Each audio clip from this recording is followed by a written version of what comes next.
मेरा भी कल ही JKAS का रिज़ल्ट आया है। JKPSC ने जो एग्ज़ाम कंडक्ट करा था 2024 का, उसमें मेरा 74th रैंक आया है सर। तो ये सबसे पहले किसको पता चला? सर सबसे पहले तो मैं और मेरा भाई हम ही रिज़ल्ट चेक कर रहे थे रात को, तो हमने जब हमें ही पता चला तो उसके बाद हमने मतलब सबको बताना स्टार्ट कर दिया कि हाँ क्लियर हो गया। जैसे सबसे पहले पापा को, क्योंकि पापा वॉज नॉट एट होम, पापा उस टाइम पे जलंधर में थे और पापा जैसे मेरे ट्रक ड्राइवर हैं, तो वो ट्रक को लोड कर रहे थे जलंधर में, तो उनको उसी टाइम पे कॉल करी तो ही वॉज़ हैप्पी। तो उनको पता ही नहीं चला कि मतलब वो बोल रहे थे कि हमने उनको बोला कि आप सुबह आ जाना, बट वो बोल रहे थे कि मेरे को नींद नहीं आ रही। एंड सुबह जब मैं उठी तो पापा वॉज एट होम, तो पापा को 4 बजे के अराउंड घर में आ गए थे सुबह ही। जब मैंने स्टार्टिंग में स्टार्ट करा तो मैं यूट्यूब से करंट अफेयर्स पढ़ती थी पहले, वो मेरी एक हॉबी थी, मैं इंटरेस्ट से ही मैं वो पढ़ती थी।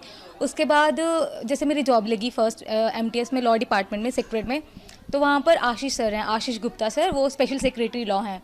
तो उन्होंने बोला मुझे कि you should go for KS, कि तुम यहाँ पर नहीं, ये चीज़ ये जगह तुम्हारे लिए नहीं है and you should focus on something else. तो बस ऐसा बोल के उन्होंने शुरू से ही बस ये बोला कि हाँ यू शुड फोकस, तुम पढ़ाई करो, ज़्यादा वर्कलोड नहीं बोला, सबको ये बोल दिया कि इसको ज़्यादा छोटा मोटा काम दो, ज़्यादा मत बोलना, और इसको पढ़ने के लिए पूरा टाइम दो।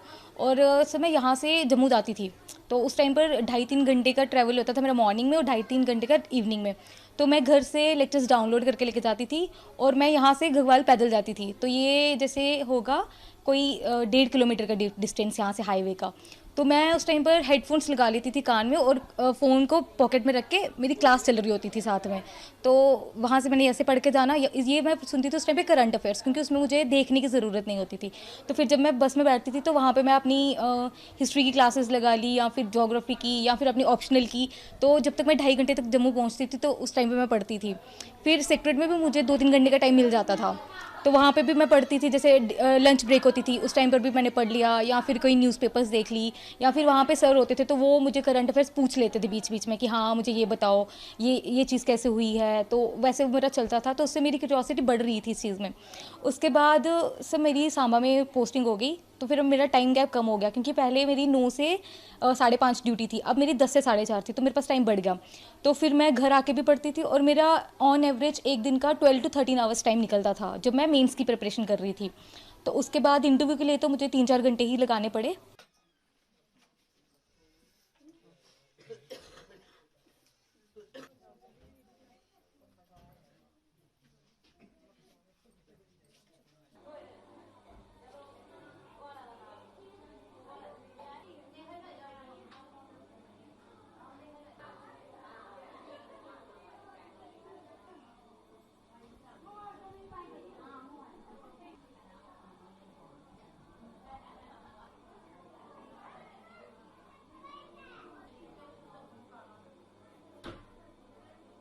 मेरी बेटी ने KS का और निकाला है, हम पे पास किया है।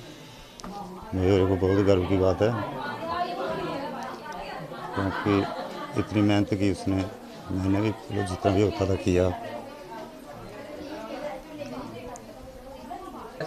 मैं जलंधर में था, गाड़ी लोड कर रहा था, तो बेटे ने फ़ोन किया मेरे को 8:30 पे, तो मैंने गाड़ी लोड करके रात घर पहुंचा। तो कब घर पहुंचूँ, इतनी जल्दी पहुंचूँ, फिर घर देखा, घर की रौनक देखी, सब कुछ देखा, क्योंकि हमारे इधर अभी इतनी हैसियत भी नहीं थी कि इतने तक बच्चे पहुँचे। मैंने एक ही बात बोली कि बैंक बैलेंस नहीं है, पढ़ाई के लिए पैसा है, जितना भी चाहिए। तो लोगों ने मेहनत की, अच्छा काम किया, और तीसरी नौकरी है ये इसकी, 2 पहले कर रही थी, तीसरी आई है।